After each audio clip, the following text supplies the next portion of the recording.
Hello, sir. Good morning. So, welcome to Gold Gym Ganeshguri. My name is Kamal Sinha. I'm the head trainer of Gold Gym Ganeshguri. So, your introduction shortly, please. My name's Nick. I'm the strength and conditioning coach with the Bangladesh cricket team, and we're obviously here for the Cricket World Cup in India. So, you are originally from? I'm originally from London.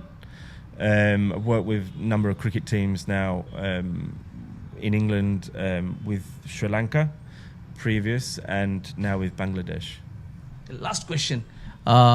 If a trainer want to be a fitness coach, cricket coach, what kind of certification they should do? What kind of education they should earn? Look, if you make it more in the world of professional sport, generally, like, it's a balance between obviously knowledge and then how you apply it to the team you're working with, the players you're working with. But I would say, look, as a base start level, you need some kind of degree in strength and conditioning or sports science or sports coaching, something that gives you the foundational knowledge. But once that's finished, it then becomes about learning and watching and understanding how you coach people, and practicing coaching is vital, and you only get that really through experience. So yeah, there's a base level of certification you need, probably a degree, and some kind of accreditation, whether it's in the UK or Australia or America. But the thing that separates people who just know a lot of knowledge and then people who are really successful is how they get people to do what they want them to do. So if you're unable to, make training fun or engaging, if you're unable to explain what you want them to do in a simple fashion, then it's harder to get people to engage. So whilst you need lots of knowledge, it's actually more important that you have the ability to communicate and apply that knowledge effectively. So I have seen that you are busy with your team members and you are teaching them some strength conditioning training along with some endurance training. So what is your strategy about World Cup? As we know, World Cup is coming. So how you plan? Okay. Well, obviously we're here today. We played a practice match the other day, but the work and the preparation started weeks ago. So maybe start of August we had a physical preparation camp, which is where the players really improve their fitness. They're able to do multiple sessions in one day and work on all different aspects of their speed, their power, their strength, and their aerobic conditioning. So the first thing is obviously the preparation doesn't start when the tournament starts. It starts weeks beforehand.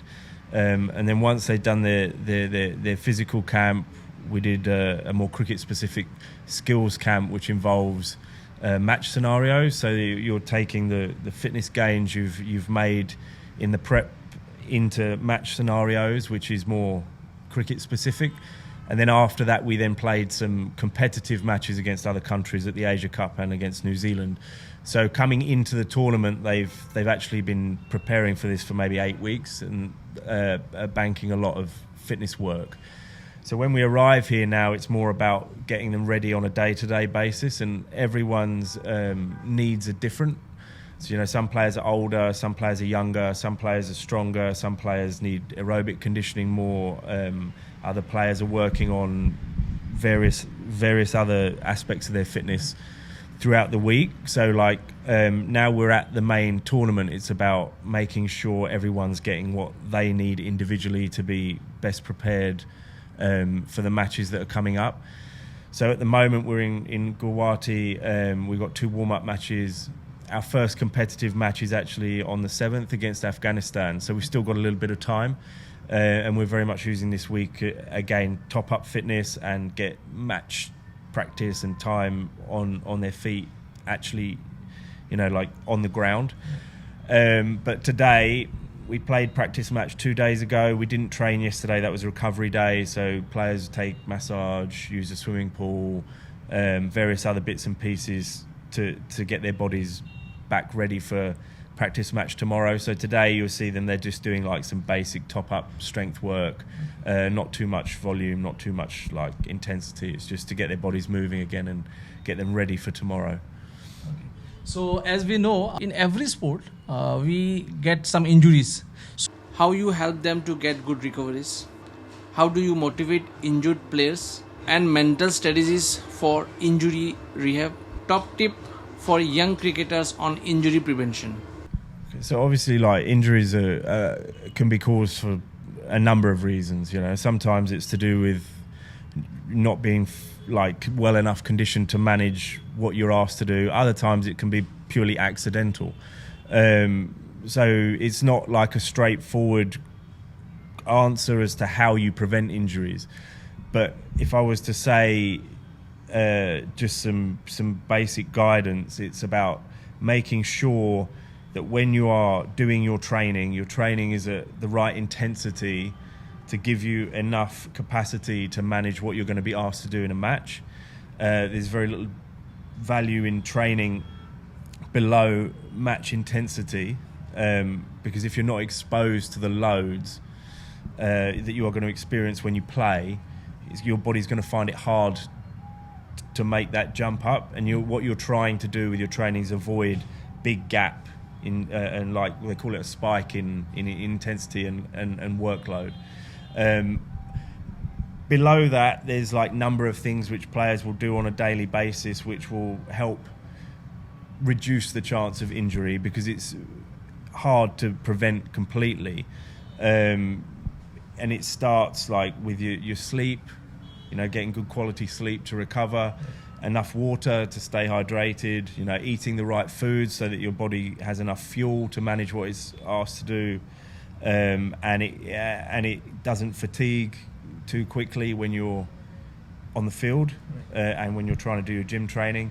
Then there's the element in here where you do your mobility work, you do your preparatory strength work in the areas that you are required. Some of the training is general, some of the training is specific to the individual.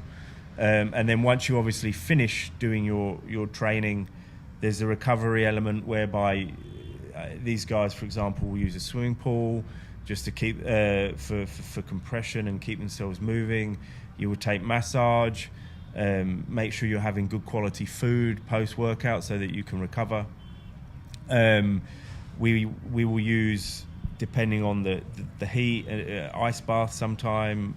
We will use compression garments sometime, depending on what players require. So in short, like I would say, to reduce the chance of injury, there's lots of things that you need to do, and it should be very much viewed like each thing has a small percentage, but when you add them all up, you give yourself a better chance of reducing injury. It's not one thing, it's lots of things put together. Yeah.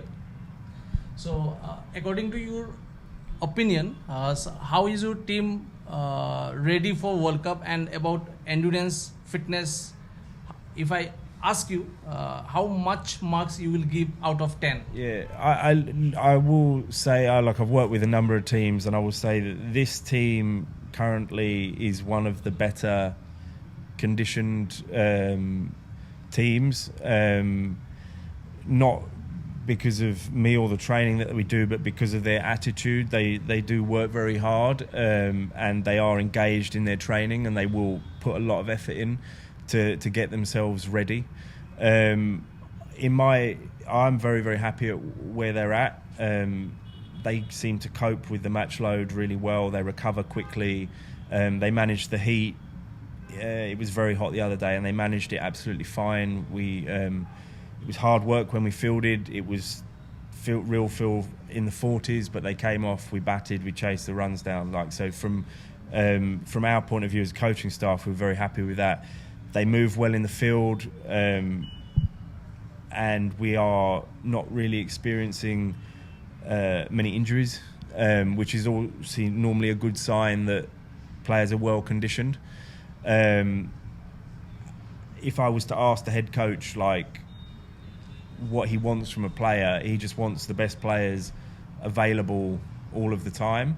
So if players aren't having to miss training If players aren't having to be unavailable for selection, then it's generally a good indication that you're well conditioned, rather than maybe meeting certain criteria on fitness testing or lifting certain weights. It's, in my opinion, slightly better to judge how many days and training sessions you can complete in the course of the year.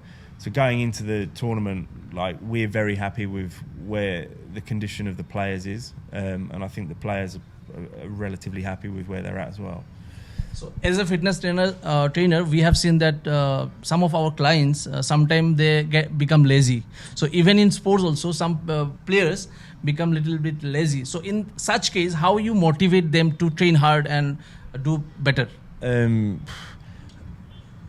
must say, it's something that you don't experience as much at the top level, because obviously there's a motivation there to look after yourself properly and be at the top of your game for as long as possible.